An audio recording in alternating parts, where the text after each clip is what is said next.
My vengeance ends now.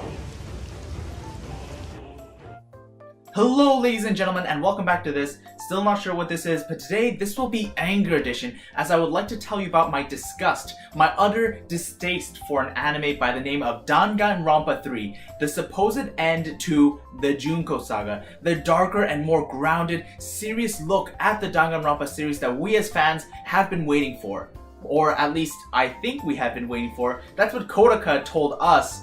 But I'm not sure who actually wanted this darker and serious look at Danganronpa. I feel like it's the ridiculousness of Danganronpa which makes it work. I'm not sure why anyone would want it to be more serious and more dark, as that kind of defeats the purpose of the show and kind of ruins the aesthetic. Case in point, in Danganronpa 3, the aesthetic of the series has been changed. They completely removed the pink blood in favor of red blood, for example. Small stuff like that to the aesthetic completely ruins the show, but I'll get into the animation a little bit later. So Danganronpa 3 was supposed to be the end to the Junko Saga. It was going to be a continuation of Super Danganronpa 2, but instead of making a video game, they decided to make it an anime for God knows what reason, and it's utter trash. But before I tear right into this anime, let's take a look at the MAL scores. I always like to look at MAL scores, and remember, the rule of thumb is subtract 2, and that'll give you kind of the general idea of what this show is actually worth. So Bunya, we see sevens. We see 7.5?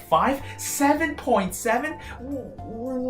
What? There is no way this show deserves a 7, let alone a 4, let alone a 3. This show is a 1. Look, okay, let's maybe this is just like a one-time thing. Let's look at the other reviews. An 8? Is that an 8?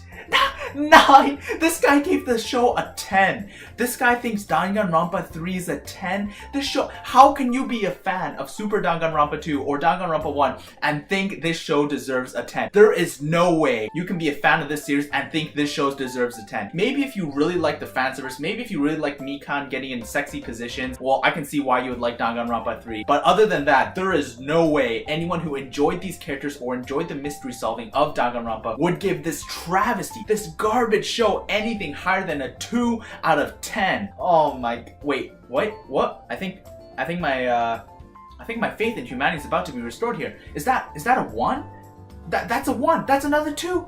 I'm not the only one. The world isn't Clown World yet. At least we're only half Clown World now. Judging by these reviews, you can tell that the fan base for Danganronpa is extremely polarized when it comes to the anime. Some people really enjoy it, given these 10s, which they are wrong by the way, and some people really hate it, myself included. So for the people who really enjoy it, I'm not sure if they're just fanboys or if they just really enjoyed the Danganronpa aesthetic and they really enjoyed the characters they've seen and they just like seeing the characters just on screen because they don't act how they should be. For example, Naegi in the game. If you play Danganronpa 1, you know Naegi has a personality. The only reason why he's like this hope-spouting meme lord at this moment is because at the end of Danganronpa 1, when he does the hope versus despair bit, it makes sense, right? In that context, hope and despair are the two things, and it makes sense to bring up his friends to give them the hope they need to defeat despair. But because of that one scene, the writer Kodaka, did he forget all the nuances he wrote into Naegi? He's turned Naegi into this hope-spouting meme lord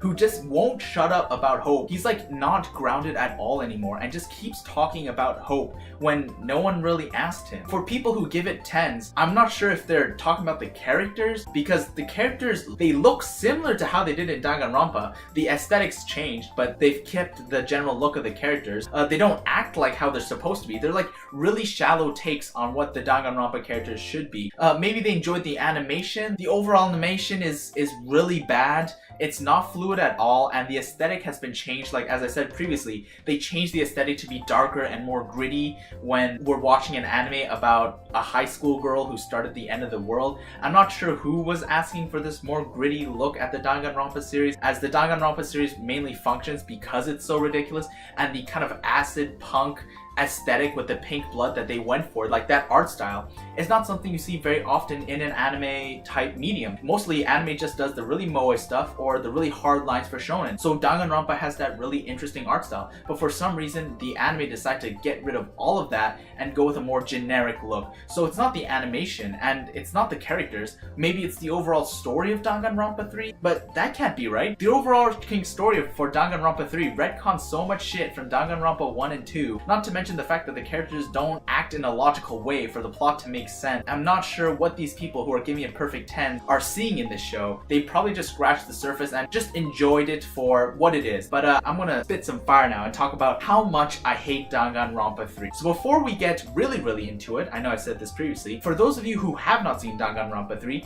thank God, first up, but Danganronpa 3 was split up into 2 animes. That's right, Danganronpa 3 has Side Hope and Side Despair. They aired both simultaneously, so they aired 1 episode of Side Hope and then 1 episode of Side Despair like 2 days later. So every week you would get 2 episodes of Danganronpa. This was a huge mistake, as some character developments for crucial characters in Side Despair is done in Side Hope in like the next episode, and some crucial development for Side Hope is left in Side Despair. So you have to really watch both like crisscrossing, but then you lose track of the plot. For someone like me that kind of marathoned it, because I didn't want to wait for all the episodes to come out, because I knew they were going to end on goddamn cliffhangers every episode. I waited for all of them to come out, and it was really jarring. I think the best way, if you do want to watch Danganronpa 3, is to kind of watch all of Side Despair first, and then watch all of Side Hope. Okay, so now that you know they kind of split it up, and they split up their budget, I'd just like to interject here that I read online, so take this with a pinch of salt. Originally, they had a budget for making a Super Danganronpa 2 anime, but then Kodaka stepped in and said he wanted to make this anime, he wanted to turn it into the end of the Danganronpa series. Instead of making a Super Danganronpa 2 anime, he actually convinced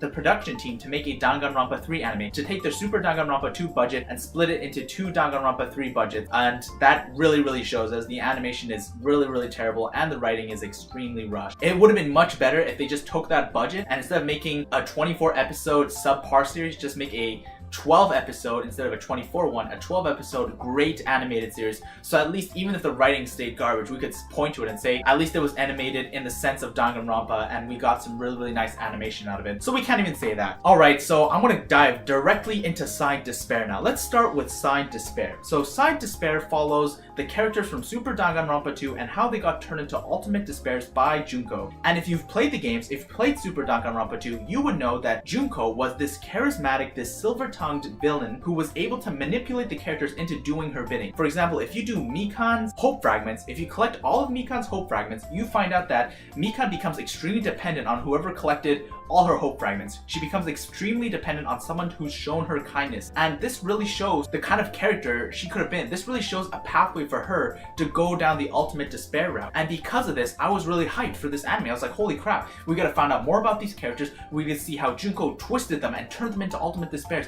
These good kids with bright futures ahead of them. How did they get turned into Ultimate Despairs? They completely retconned this. That's right, they completely retconned this. So they introduced this new self-insert for Kodaka by the name of Mitara. His whole deal is he's the ultimate animator. He makes anime so good he can brainwash people into doing what he wants. Because they just so happen to walk past each other one day out on the street, Mitara and Junko walked past each other and fate ordained this to happen. Like, this is probably the most Deus Ex Machina writing I've seen in a long time. But apparently they both crossed paths, and when Junko walked past Mitara, I guess she detected like a disturbance in the force or something. She blackmails Mitara, or Kodaka's self-insert, into making these animes that once shown to someone, they will get mind controlled into becoming Ultimate Despairs. The next big retcon happens when how they became Ultimate Despairs, right? So they just have to show them the video, right? Just by showing them the video, they get turned to Ultimate Despairs. And we've already established the fact that Mitara, Kodaka's self-insert, is the ultimate animator. In order to turn them, you would think he would show them a really garbage anime or an anime that would turn them to despair, right? No.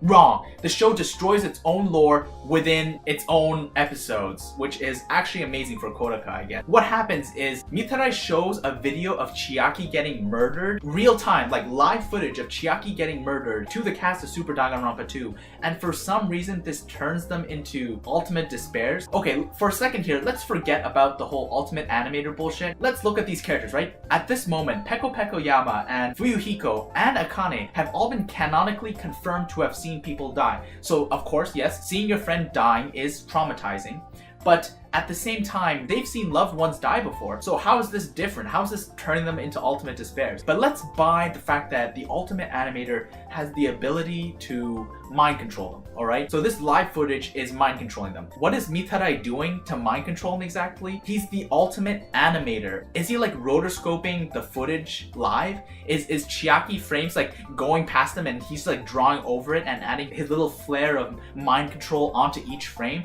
I don't understand this, right? Because to an anime character, anime is real life, right? If an anime character watches anime, like the joke a lot of the time is they're watching regular TV show. Anime in their world is real life equivalent of our world. So how does them seeing Chiaki die in a non-animated form, in like real life to them, turn them into ultimate despair? What did Mitarai do here? Like, how did he mind control him? How did he use his powers to doctor live footage? Like, this is something I didn't understand. Like, this is another plot hole that is just never addressed. If you've played Super Danganronpa 2, you might have noticed that I said Chiaki. That's right, Chiaki has been retconned into being a real life character. If you've played Super Danganronpa 2, you would know that Chiaki says she has a dad, no mom, and a brother. So this is insinuating the fact that her dad is Chihiro and her brother is Alter Ego.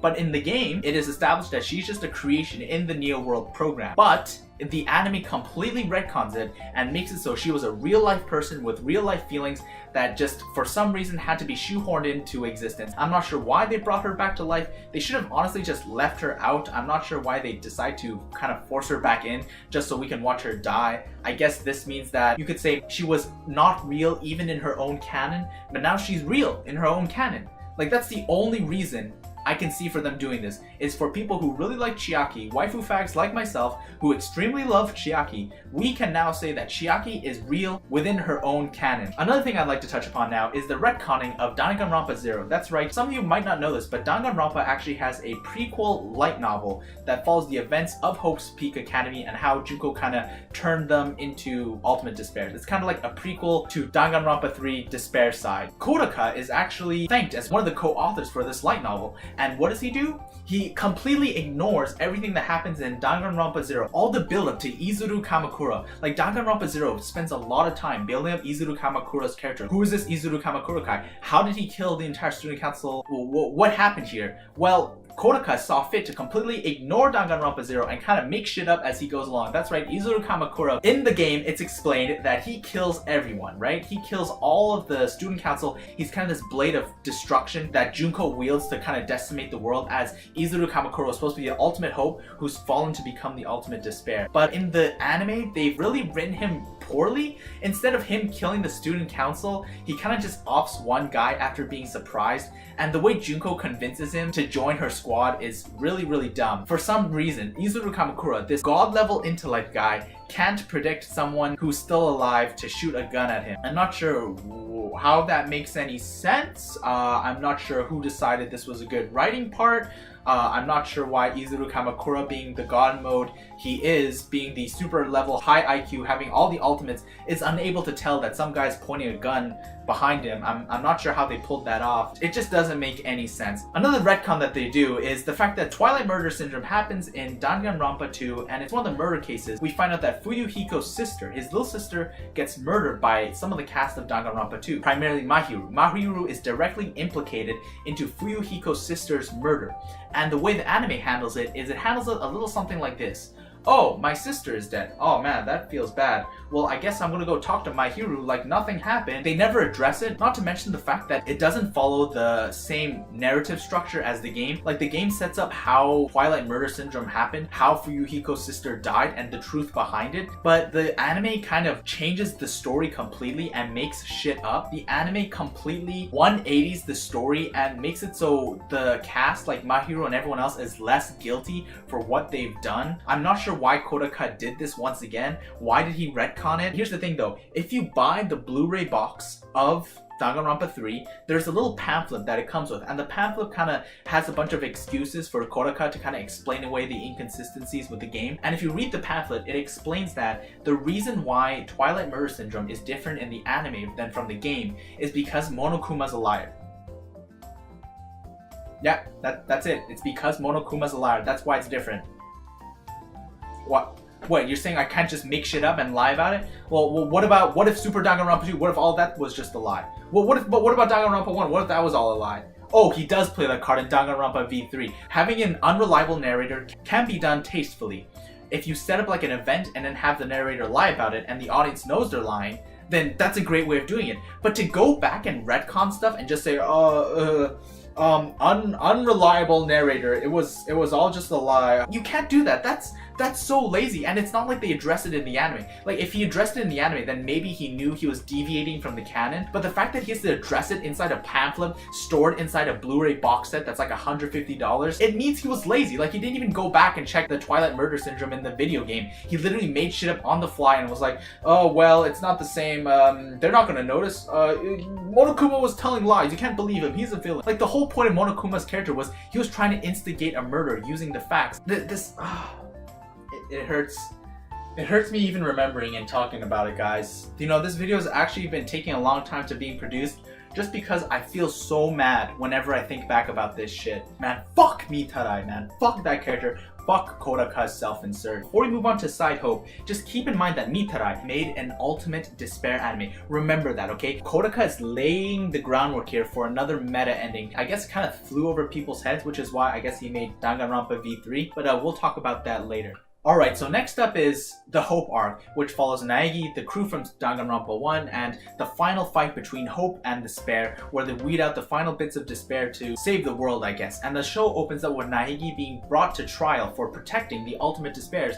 Like the events that happened in Super Danganronpa 2, Naegi's being brought to trial for those events. And when I first heard this trial, I was actually kind of hyped, as maybe they were going to do kind of a giant 12-episode class trial type deal where the characters would go back and forth about their ideals and whether or not it could work, like whether or not Naegi's naivety would bring the destruction of the world, and they would talk about stuff like that. But I guess that writing level was just too high, which is weird considering how well written the other series is. So what they did for Naegi's trial, which is a joke by the way, they had this new character called Munakata and Juzo, whose whole job is just to cut Naegi off every time he tries to speak. So every 5 seconds, Naegi's like, I actually did this, and then Juzo cuts him off, or Munakata cuts him off. So we spent 9 episodes with Naegi trying to explain stuff, while Juzo and Munakata cut him off. Well, if you think that's interesting, then you can go watch Side Hope. And not to mention the fact that Side Hope literally takes place in the most bland area possible. It takes place in like the destroyed Future Foundation headquarters. So if you like cement blocks and red emergency lights, well then you're gonna, like, I have news for you. You're gonna love the Hope arc. You're gonna love how much red light and granite that just pervades throughout the entire anime. The main driving plot of the Hope arc is this. Naegi and the rest of the crew and the new characters that they've introduced, they get roped into another killing game. And I say killing game because it's more like a execution than it is a killing game. The way Monokuma says killing game, it means there's a way for the characters to overcome the challenges. There's a way, there's like some player input, right? Naegi and the rest of the crew, they can control what happens in this game. But the way it's set up in Danganronpa 3 is they have these bracelets with things called NG codes. And NG codes are more like forbidden action. So I'm just going to call them forbidden action for the rest of this video. If you have a forbidden action and you do the forbidden action, you die. The bracelet injects poison into you. And if you try to remove the bracelet, it will inject poison into you and kill you. This is actually not a bad plot device, in my opinion. When I first heard about the bracelets, I was like, holy crap. We could have each person have their own forbidden action, and we would know what the forbidden action is, and then the villain, like his job would be trying to nudge people into doing the forbidden action or instigate someone else into getting someone else, like trying to get someone to get someone to get someone to do the forbidden action, kind of leave breadcrumbs for the audience, like have the murder mystery solving bits that Danganronpa is known for. But no. They didn't use the bracelets for that at all. What they used the bracelets for was just to move the plot forward. They keep the bracelets' forbidden actions unknown to the audience towards the very end of the anime. You don't know what the bracelet's forbidden action is until they do it, which is kind of sad. The forbidden action for the characters are so dumb. Like, let's talk about this character here, Bandai. Like, I don't know who this guy is. I don't know his backstory. They didn't explain shit about him, and they just had him die in the first episode. Like, he was there just to kind of push the plot forward, so our main characters knew that the new mastermind, the new Monokuma, wasn't fucking around. His forbidden action was witnessing violence. He just had to witness violence to die. So he was just shafted from the beginning. All of the bracelet stuff is literally there just for Kodaka and the rest of the writers to say, alright, it's time for this character to die.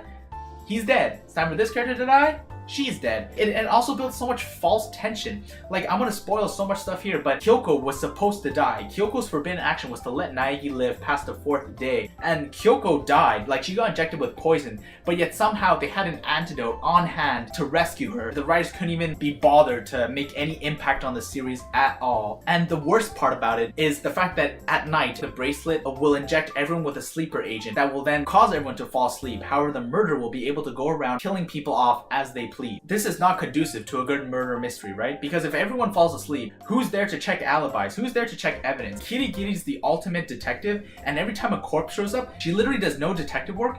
Because no detective work can be done. There's no clues. There's no breadcrumbs. There's nothing for the audience to latch onto. The only thing about Danganronpa Side Hope is literally just Naegi being carried around, running away from Munakata and Juzo as he tries to desperately explain to them that falling for this murder game is the dumbest thing they've ever done, and them just cutting him off every time he's about to say this. And here's the funniest part. Naegi's forbidden action is he can't run in hallways. So Asahina is literally there just to carry him for 9 episodes. Like, that's her whole job. If you like Asahina's leg, well then you're gonna love Danganronpa The Despair Arc. Danganronpa 3, the only good things about it is the fan service. If you liked the kind of sexiness, the etchiness of Danganronpa, then I guess Danganronpa 3 is for you. Like, maybe that's why these people scored it perfect 10s. But for me, I enjoy a well-written story with well-written characters. And I didn't even mention the fact that these characters are shells of their former selves. Like, these characters kind of ignore everything that made them interesting in Danganronpa. Instead of being the believable people that they were in Danganronpa 1 and 2, they've become kind of meme spouting the most shallow interpretations of the characters possible. Like, Naegi's just this hope spouting meme lord who literally won't shut up about hope. The only reason why he talked about hope in the final trial was because it was a final trial, and within that context it made sense because the other characters were losing hope and he had to give them hope to kind of escape to the outside world. There's no reason for him to remain this hope spouting meme lord past that scene. I don't know why Kodaka didn't see this coming. And the final villain of Danganronpa is Tengen, this character that gets introduced in Danganronpa 3. He's the leader of the Future Foundation. He's the final villain of the Danganronpa series, and his motive is to get Mitarai. For some reason Mitarai is still alive. Fuck. And like, why is Mitarai still alive? Kodaka's self-insert is somehow still alive, and he's perfected his mind control technology. He's created an anime that will mind control people into following hope instead of following despair. The whole point of the murder game is to convince Mitarai to play the hope video, which actually makes no sense. As Junko would say, there's probably like 1,703 ways to convince Mitarai to play the hope video than to do this stupid murder game. Like, Tengen just killed his comrades here. Tengen killed Bandai. Justice for Bandai. Bandai bros, we need to rise up. And it doesn't help that he gets literally no character development. His motives get explained in like 2 minutes at the last few episodes. Why did they choose this new character to be the final villain when we know absolutely nothing about them? Like, we know absolutely nothing about Tengen, and his motives are paper thin. The way they're explained to us, they're so ridiculous. Is this supposed to be the darker, grittier look that we fans have been waiting for? Because this is not darker, nor is it grittier. In fact, it's more over the top and even more ridiculous than the previous installments. Oh man, like, oh, it hurts. Oh man, it hurts. Now that you know that the final villain is Tengen and Mitarai, and then the cats from Super Danganronpa 2 shows up, they save the day, blah blah blah, Kirigiri comes back to life even though she gets injected with poison, they retcon their own lore, they make up a bunch of shit. The thing I'd like to touch upon here is the fact that Mitarai, he was making a despair anime and a hope anime. So I'm guessing Kodaka wanted to do a meta ending where we as the audience watching the despair anime would fall into despair, seeing Chiaki die, seeing all our favorite characters turn to despair. We as fans, we as the audience, watching this video would fall into despair. And then by watching the final episode, which was the hope episode by the way, by watching the final hope episode, we'd be watching the Mitarai hope video and we would be filled with hope. But it's really poorly done, and I think it flew over most people's heads, laying the groundwork for that fourth wall breaking meta stuff. I'm guessing that's why in Danganronpa V3, and my copy right here, Danganronpa V3, they decide to make it so the meta ending actually ends Danganronpa. I have this conspiracy theory. Kodaka wrote Danganronpa 1. Extremely well written, very interesting story, well paced, likable characters. They were really 3-dimensional characters and an interesting art style. Super Danganronpa 2, I had no idea. Like, how is this guy going to follow up Danganronpa 1? It is like, it must be a monumentous task to follow up Danganronpa 1 when Danganronpa 1 was designed to be its own self-contained thing. But he did it. The absolute madman Kodaka, he actually did it, and he made a sequel, a successor to Danganronpa 1 that was not ham-fisted, that actually had characters I cared about too. Super Danganronpa 2, great sequel. But by this point in time, he spent 5 years on and off the series, and I have this theory that he created Danganronpa 3 to kill the series. He created Danganronpa 3 to just axe the series. There is no way this guy who wrote all these great characters purposely didn't know he was butchering them when he made Danganronpa 3. There's no way. And it's not like this happened once. It happens twice with V3. In V3, he also kills the series. He tries to kill the series twice. And it's not like he just tries to kill the mainline series. In Danganronpa 3, they also bring about an end to Ultra Despair Girls. So for the 5 of us that have played Ultra Despair Girls, the whole ending, the whole bit with Monica, it just gets resolved in like 2 seconds. With Monica flying up to space. Does she get her comeuppance like everyone else? She's a mass murderer. Did you guys forget that? She killed like hundreds if not thousands of people. She gets banged by Nagito and then she goes to space. Is that the ending we've all been waiting for? Why would he end this side series just out of the blue in 2 minutes? The only excuse I can come up with is the fact that he wants the series to end. He has masterminded the death of his own series. The only thing I can liken it to is maybe like those one-hit wonder bands that are just sick and tired of people at concerts asking for the same goddamn song every time. Maybe he's like that. He's worked on so many products, and yet all people seem to think about is Danganronpa when his name comes up. So maybe his next product is gonna be a lot better, but I haven't heard that many good things about it. People say it's alright. It's like 999 meets Danganronpa. He didn't want to make killing games anymore, so he left the company to make a killing game. This video is super long, so I'm just going to talk about Danganronpa V3 anyway. So spoilers for Danganronpa V3 coming up. So Danganronpa V3 follows this new cast, and it's supposed to have nothing to do with the Junko Saga, right? Because the Junko Saga got ended by Danganronpa 3. But instead, Danganronpa V3 retcons everything even more, and it makes it so all the past events, Danganronpa 3, Danganronpa 1 and 2, these things are all just fiction within the world of Danganronpa V3. Danganronpa V3 meaning Danganronpa 53. This is technically in the universe of Danganronpa, the 53rd installment of Danganronpa, which was an interesting idea. When I first played it, I didn't think the ending was that bad, but then on subsequent playthroughs, the endings and the cases became more and more ridiculous because Danganronpa 1 and Danganronpa 2, the logic was sound. Like, logic for the murders made sense for the most part. Meat on bone. Like, other than the meat on bone and kind of the despair sickness, a lot of the cases made sense, especially in Danganronpa 1. You could use logic and solve most of them. But in Danganronpa V3, the class trials drag on for hours. They overstay their welcome. The murders are just so ridiculous and so out there that they make no sense for a murder mystery game. They become more and more over the top. So maybe if you enjoyed that over the topness, then you'll enjoy V3. So I won't fault it for that. I won't fault it for being way too over the top, but for someone like me, I thought it was really hard to solve the murder mysteries when the logic just made no sense. But I'm not gonna fault it because some people, maybe the person watching this video right now, maybe you enjoyed the over the topness of V3. But I want to talk about the ending now. I really feel Kodaka's resentment through Tsumugi's statements. For example, Tsumugi says, she literally says stuff like, who cares if it's boring or repetitive? That's what everyone wants. She says stuff that if you imagine it's Kodaka saying it, then you can feel his tiredness from the series. He doesn't want to work on the series anymore. He doesn't want to feel pressured by fans to put out another masterpiece. And I feel for him. Like, he's worked on Danganronpa for 10 years. By the time V3's come out, he's worked on this series for 10 years. Like, I'll cut him some slack. But did he really have to torch the series on his way out? Did he really have to kill the fan base on his way out? I don't think so. I think the ending could have been tastefully done if the ending didn't come out of such left field. If they made it so you were playing as the mastermind, I think that could have worked much, much better. What they did with kind of this meta ending where the player is the one that's kind of holding back Danganronpa from continuing, the player's the one who wants it to continue. If they made it so the player was the mastermind of the entire thing, I think the ending would have gone off a lot better with fans. But by making it so it felt more like Kodaka versus the fans, it came off as like a slap in the face to fans. Kodaka is just saying, hey, you enjoyed Danganronpa 1 and 2? Well then, fuck you. I hated working on them. They were fiction. They're bullshit. I'll put it up here. I've platinumed Danganronpa 1. I've also platinumed Danganronpa 2. I've gotten all the hope fragments, but I can't bring myself to do it for Danganronpa V3 because of the whole fiction stuff. These characters, I love them, and you can tell that there was a lot of care put into these characters, but he's undermined all of that by saying that they're fake. And then at the very end, he doesn't have the balls to follow through with it, because at the end, Suichi, Maki, and I believe the witch girl, they all survive, and they say the stuff Tsumugi was saying was potentially lies. He doesn't even have the balls to follow through with his own meta ending, which is another slap in the face. Danganronpa V3, as a game, it's great.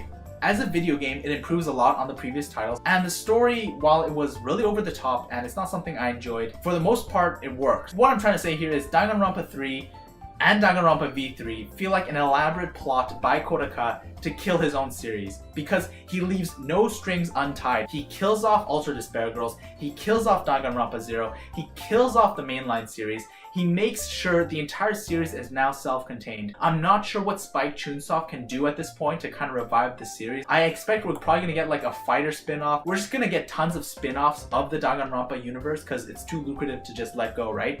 They're just gonna make tons of spin-offs and maybe give it like 10 years. They'll reboot the series with a new villain and they'll get like the old artist or Kodaka to come back or something like that. Because at the moment, I get serious burnt out vibes whenever I read the dialogue for V3. Anyways, back on topic, talking about Danganronpa 3. It's absolute garbage. Don't go out and watch it. If you enjoyed watching the characters go in sexy positions, well then go ahead and watch Danganronpa 3. If you enjoyed kind of the nuance of Danganronpa, ignore it completely. In fact, forget it ever happened. Just pretend the series ends on a cliffhanger with Super Danganronpa 2 and you'll be much more happier with your life. Anyways, this is all I have to say about Danganronpa as a whole, and I'll see you guys next time.